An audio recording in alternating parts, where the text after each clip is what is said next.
So we're talking to Cliff Willmeng here, and Cliff, you're running for office.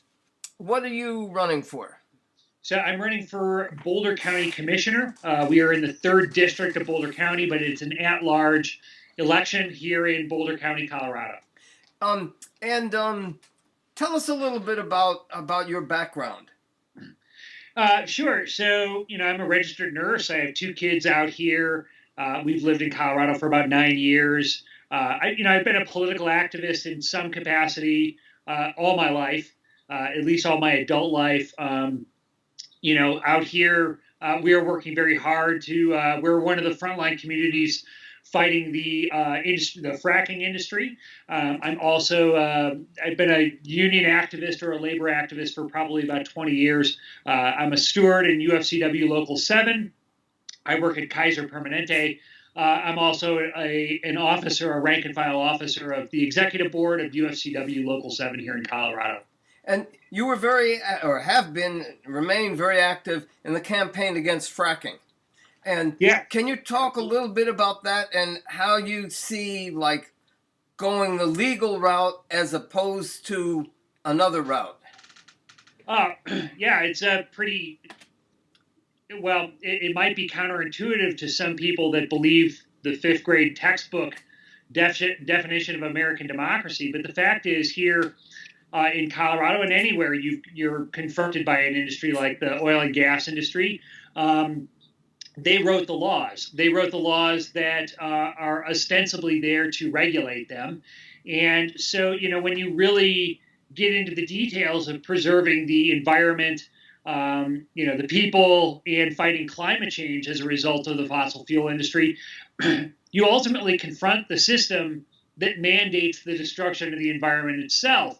And so, here in Colorado, the way that's looked is that we've had to build something that looks more like a real social movement rather than the kind of scripted environmentalism that we've been handed by the Sierra Club and the Democratic Party that says, you lobby your senators and this sort of thing, and then they may take a moral position on this issue at some, stage in time. But our position has been that the system has failed so comprehensively that we've had to fight the industry directly, and that has taken on the form of civil disobedience, but also, door-to-door campaigning and obviously campaigns for election.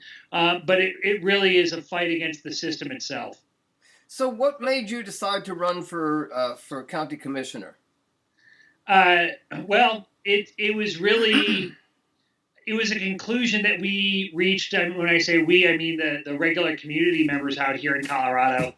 That the way we've experienced 5-6 years of fight against oil and gas is that as long as these positions, these municipal positions, or the state political positions are occupied by folks that are not genuine grassroots community activists, it tends to be that those layers of government are used against the community so that the industry can be advanced. And so back in 2013, we started to run our own candidates. We did win an office in the Lafayette City Council. That was Marilee Mazza that won that office as an independent fighter for the grassroots and the environment. She happens to also be my mom. But yes, we determined that we were going to have to start. We were going to have to stop asking for power and start taking some. And so this campaign is really the embodiment of that. And what has been your experience like in this campaign? Oh, it's amazing. I thought I was going to be really exhausted by now, but it's been totally inspiring. And one of the main questions that we wanted to ask in this campaign, because I'm running not as a Democrat or Republican, I'm actually on the Green Party. When we run as movement candidates, our definition of that is that the change is never going to come from above. It's always going to come from below. And so, can we run candidates in a way to empower or strengthen that grassroots organizational capacity, and then maybe potentially use the office to strengthen that grassroots capacity? And the answer is yes, we absolutely can. Our ideas hold more water than the kind of standard variety of politician, and it's not just a platform for advancing ideas. It's also teaching us like what it means to really create organizational power. And so, man, it's great. I mean, I don't know what the results of November are going to be, but I can say conclusively that running as an independent movement candidate was the right thing to do. So, are you saying that through this campaign you're starting to build like independent movement power? Is that what you're saying? Oh yeah, that's the critical variable of what we're doing, because really, I mean, even if you look like the standard prescription for how we're supposed to look at elections is, of course, somebody's supposed to vote for a candidate, and then I'm supposed to go, or that candidate's supposed to go and fight in place of the community. When we don't view it like that, what we say is that the campaign is there to generate the organizational power that we need to be fighting for the day after the election, regardless of the outcome. And if I'm a Boulder County Commissioner, we're going to take a great leap forward in our ability to build that organizational capacity. And if I'm not elected to Boulder County Commissioner, we've already built that organizational capacity that can be used the day after the election and beyond. So, as you know, historically in America, when you talk about organizational power, political organizational power, that you just traditionally means organizational power through some wing of the Democratic Party. Would you comment on that? More than it. Well, not necessarily, but whose power? Well, here's the objective fact. We talk a lot about the oil and gas industry, but really, my entire political platform has more to do with the issues confronting the working class, increasing cost of living, skyrocketing housing prices, an absolutely bankrupt model for union organizing. But all of this stuff comes out of that assumption that you can't affect political change if it's not through the Democratic Party. And the objective fact here is, whether you're fighting for rent control, or you're fighting for 21st century rail transportation, or you're fighting to prevent the global climate from being destroyed, it's the Democratic Party that we're actually fighting. And Boulder County is no different than where I come from in Chicago. It's a one-party system, and the oil and gas industry would not be able to operate were it not for the Democratic Party. So we concluded very long ago, and it was the correct conclusion, that we had to build ancillary power that could overcome those more traditional political structures and start to create something more like a working class movement than an environmental lobby. It's a qualitatively different way of looking at social change, I'd suggest. So here's one thought, that all political parties are based on one class or another, and that the Democratic Party is based on the owners of capital, which is to say the capitalist class. And historically in this country, the working class has never had its own party, not on a mass scale. And that running for office in the way that you say you're doing can be a step towards building, and openly, explicitly, a step towards building a working class party. Obviously, one campaign can't do that, but it can start to open up the door to that. Would you comment on that? Yeah, I 100%. I am in 100% agreement with the idea that that the working class, we have not had our own mass political organization, and I want to qualify that too, and I want to say that when I mean a political when you organization, say we, you mean you're talking about the working class. We, yes, the working class. I do not represent Wall Street or managerial interests at all, or all the people. Yeah, or all the people without that class component to it. Right. yeah, the owners of this world enjoy two political parties, and the rest of us, the regular everyday folks, have none. And so, the prescription is like we're supposed to swing the Democratic Party somehow, and that we're supposed to apply our lives to that. Well, it's totally crazy. Um, and so here's the conclusions that we've drawn out here in Colorado, and I think that they're ubiquitous, is really that like going through the Democratic Party it's not just not forming the political organization for our own party, like the working class. It takes resources away from that effort. And so, to use like a football analogy, it's like it's not like not moving the ball forward, it's moving the ball backward. And so, a lot of the intent behind this campaign, for one, is like we wanted to see if regular working class people could compete ideologically with the dominant political forces here. And the answer is absolutely. We're more authentic. Our ideas are brighter, they're stronger, they're more genuine, they have more application. And so then the question becomes is like, how do we get a transmission to those ideas that can overcome the influences of the political class? And here in Boulder County, that's the Democratic Party. I mean, in Weld County, it's the Republican Party, but it's really two sides of the same coin. But that's really our intention, is to take this experience and, the day after the election, we want to start to create a manual for working class candidates to help the next round of working class candidates do exactly what we're doing here. So, some people, a lot of people in the labor movement and also in for instance, in DSA, argue that yes, we need a working class party, but we don't have one right now, and so therefore we have to support some Democrats, the quote progressive Democrats. Would you comment on that? Yeah, I don't think that there is an idea that is more paralyzing to the working class. The idea that you're making a conditional surrender to I've always compared it to like trying to sharpen and dull a knife at the same time. You're either doing one or the other.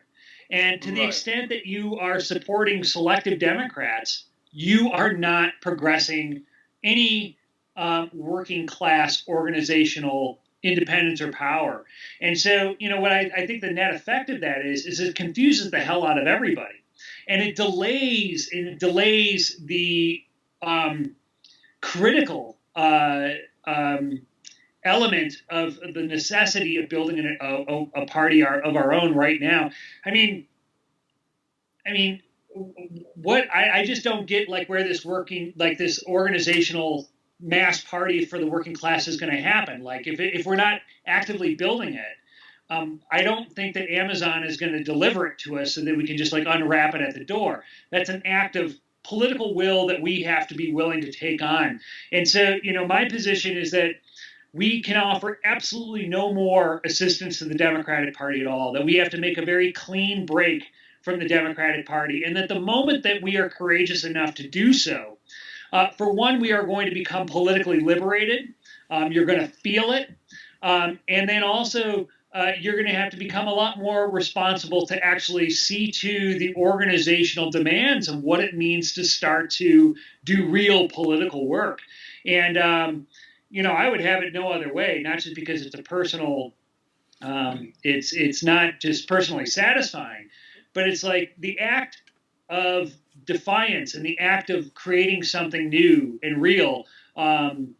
It's where we have to go. So I would suggest the idea that conditional support for the Democrats it's conditional support for the opponent. And so I would always suggest that we don't do that any longer, that we break from that pattern very decisively. So that, of course, that view must make you very, very popular with the union leadership. Depends on who you ask. It's interesting. I'm campaigning here as the only union member running in Boulder County. and with 20 years of union history. And I'm job steward, and like we're going through contract negotiations here at Kaiser, and I've done organizing campaigns. And my opponent, Democrat Matt Jones, is a professional politician. Like he has no job that he punches a clock for.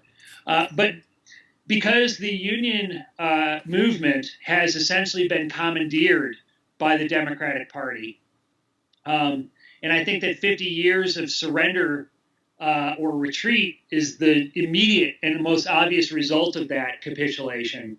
The union movement out here, the AFL-CIO, decided to endorse the professional politician over the union member, and that's created a bit of a stir. I should say that my union, Local 7 UFCW, is supporting the hell out of me. I mean, we had like 50 people up here like canvassing for my union. I got a $5,000 donation. I mean, they realized what side I was asking them to take, and they took the right side. And it's amazing, even a fractional support from a powerful union, what that can do when it's applied to a regular rank and file candidate. But as far as the rest of the AFL-CIO is concerned, they're a front group for the Democratic Party on their better days. And, on their worst days, I call them an ATM for the Democratic Party. And so it's, this model of unionism that thinks that, like, the Democrats are somehow going to save us, even after 50 years of retreat, is insane. I think that we wanted to drive a very serious wedge between that understanding and like what it meant to be like a true candidate of the working class. And I think we've accomplished that. In the process, it's thrown the AFL into a bit of a existential spin. And that's a ideological battle that we hope to engage in for the rest of time. So, well, hopefully it won't be till the rest of time, but I get your point there. But until it is won decisively, I'll say that. Right. And seems to me that what's related to it is the view of the union leadership on the job, that we have to keep the employers happy. I mean, that it's kind of we succeeded in that. The employers are very happy today. But I mean, it's two fronts of the same battle. Would you comment on that? You know what I mean, as far as concessionary contracts, not really enforcing the contract, not encouraging the membership to organize to fight the employer, that sort of thing. Oh yeah, I mean it's redefined what it means to be like what unionism really means. Like, from back in the 1930s, where a lot of the unions were originally formed, where it looked more like strikes and occupations and defiant actions from like regular heroic people, to like becoming like a cottage industry to Wall Street, and to kind of tying our future and living standards, or our power, to the hope that the employer is going to do well. It's really a very bankrupt understanding of what it means to be a union member and certainly a union leader. And I would go even further. I mean, like, unions today, when you look at like the crisis, the stuff that's coming out of Washington, and like the American political scene, like Brett Kavanaugh, I'm watching, and this absolute swine that's up there that is going to get appointed for life in the Supreme Court. We could dissolve the Supreme Court with a general strike in this country. I mean, we could bring the entire apparatus to a standstill. And what's interesting is that after all the wailing and gnashing of teeth about, not just him, but Trump and all of these other egregious criminals, human criminals, that have been empowered through this kind of defunct strategy, there's nobody suggesting that we bring this government to a halt. There's nobody suggesting in the union movement that we actually flex the muscle that we have. And that's very telling to me. That means that, the leadership right now isn't sincere about these issues, or at least only sincere until it actually might empower the rank and file. And I think that that's really the future of the unions is getting back to those original militant days that we had, where we weren't asking permission, we were taking power. So, with this point of view, I have to say I was a little bit surprised to see that Bernie Sanders' Our Revolution has endorsed you. Well, some better thinkers than me, John, said that history never progresses in a straight line. And, so what does that mean? Like, for example, I'm running as a Green Party candidate, and you got Our Revolution that, ostensibly was going to be like kind of the vehicle for the ideas of Bernie Sanders to be taken forward after the primaries in the Democratic Party. And I would go, it's different than that. It's like we got endorsed by the Democratic Socialists of America. We got endorsed by Our Revolution. We have endorsement from Democratic city councilors and stuff like that. And so the question is like, I guess that the campaign is bigger than the political affiliation. And there's some folks here in Boulder County that aren't content to just endorse the next Democrat.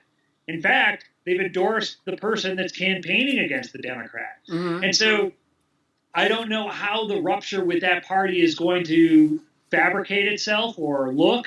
But I think that it'll probably be along the lines of what we're experiencing, where you get the endorsement from a Democratic Party when you're campaigning against them. I mean, I think that it's just the fact that there's a hunger for authentic political ideas and, the real courage to fight for them. I think that's the product of it. Maybe it's a sign in miniature of a future split in the Democrats as a movement really starts to gather force. Yeah, and it's almost hard to conceptualize, but because it's so weak right now.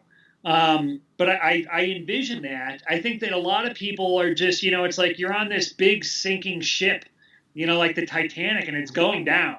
Mm-hmm. But the ship still carries authority as long as it's above the water. And then you got somebody saying, well, we're going to have to abandon this big, giant albatross. And you're going to hop on this little lifeboat, and we're going to have to, construct it. It's a hard argument for people to reconcile themselves with. And so it'll probably, start very slowly.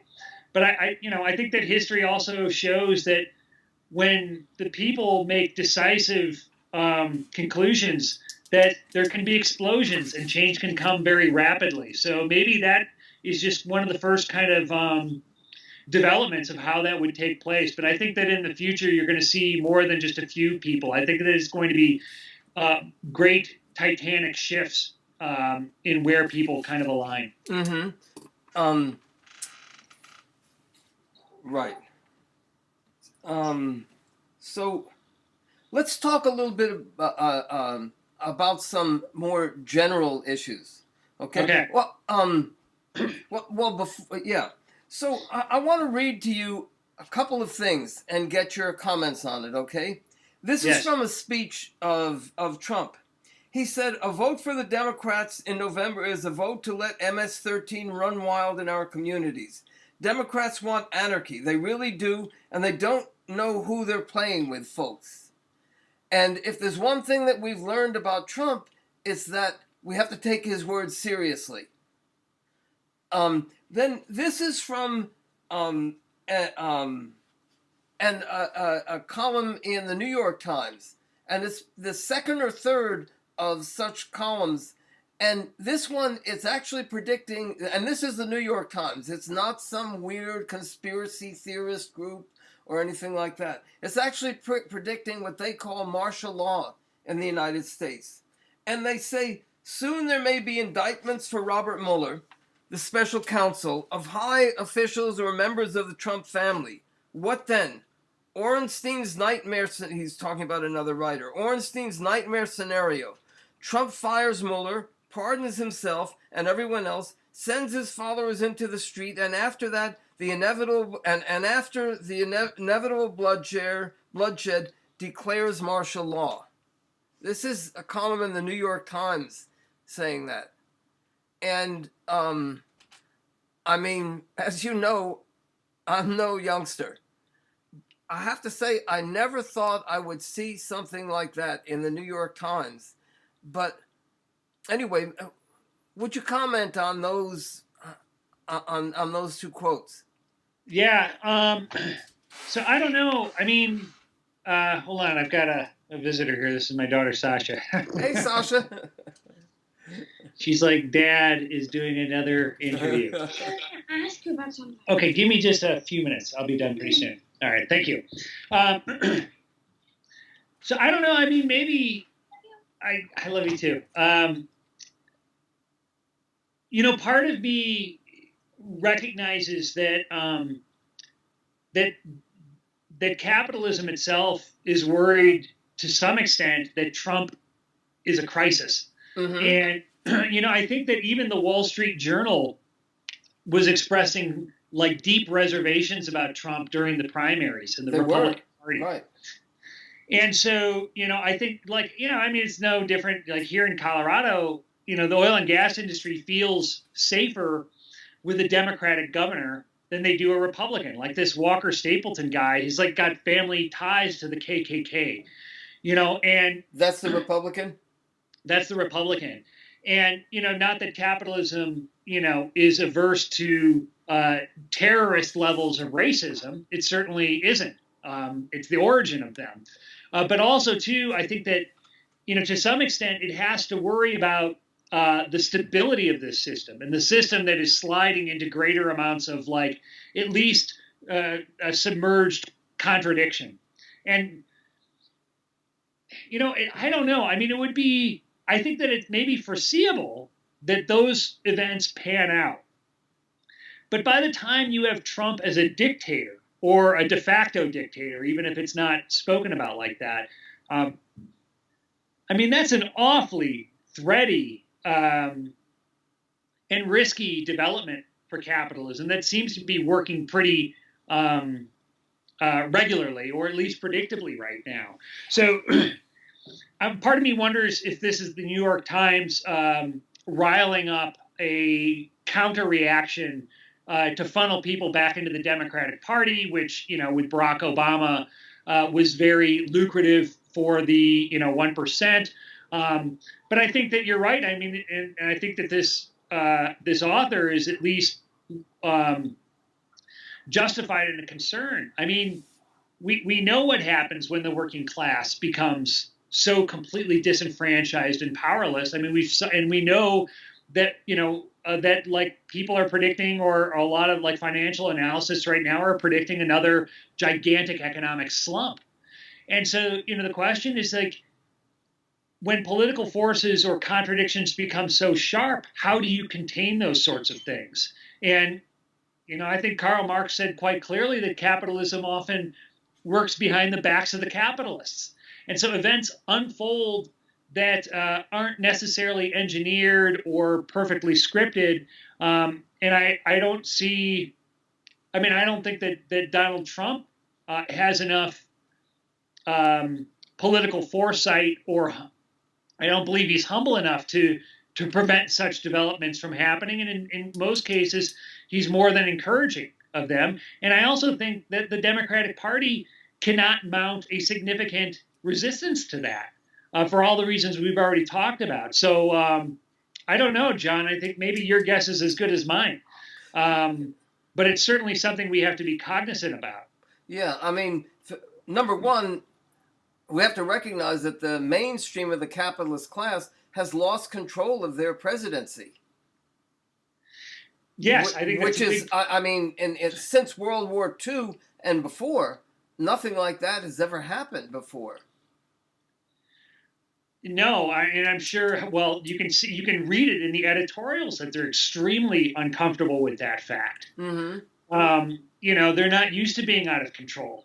They're used to pulling all of the strings, and even the question is, I mean, if Trump could take the country into objective fascism, the capitalists aren't used to having to worry about themselves along those lines.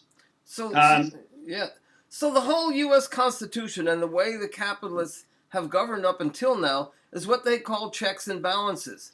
And they have different means of keeping the different politicians, keeping them in check. But what's happened? You have a president who is out of control of his own administration. He dominates it from start to finish. He dominates his own party. He dominates both houses of Congress. And now he's moving towards dominating the Supreme Court. And he has to maintain that control to cover up for his own criminal activities, especially as far as money laundering. Yeah, I mean, it's so. I mean, we've never seen this in recent history.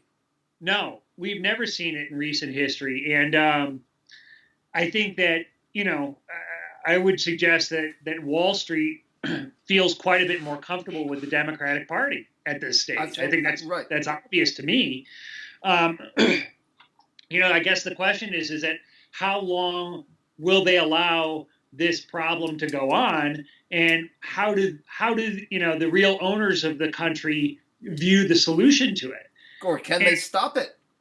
Yeah, how do you stop it?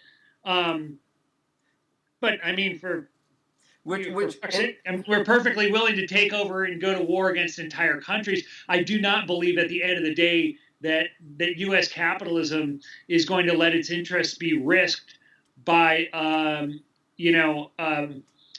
incompetent, if not a quasi-fascist, an outright fascist. And, they're going to take steps to weaken that process. I don't know exactly how that goes or if they're in complete control of it. I guess that's anybody's guess, but there doesn't seem to be much of a slowing mechanism employed right now. I'm coming back. I want to come back in a minute to what started off all of this, which was the discussion of your campaign. But just for 1 second, traditionally, one of the main means for them to control their own politicians has been through the capitalist media. But the capitalist media, the mainstream of that media, is less influential today than it's ever been. So that's another means that they have lost of controlling their own president. Yeah, and I suspect that, maybe you're kind of referring to, it's simply not as powerful as it used to be. Right. I think the internet, you have so many more variables in terms of the dissemination of information. Plus also just the mood that exists out there. I mean, when he came back from Helsinki, and you had like mainstream people saying he's a traitor, and all of this sort of thing, which I've never heard about any president, anything close to that before.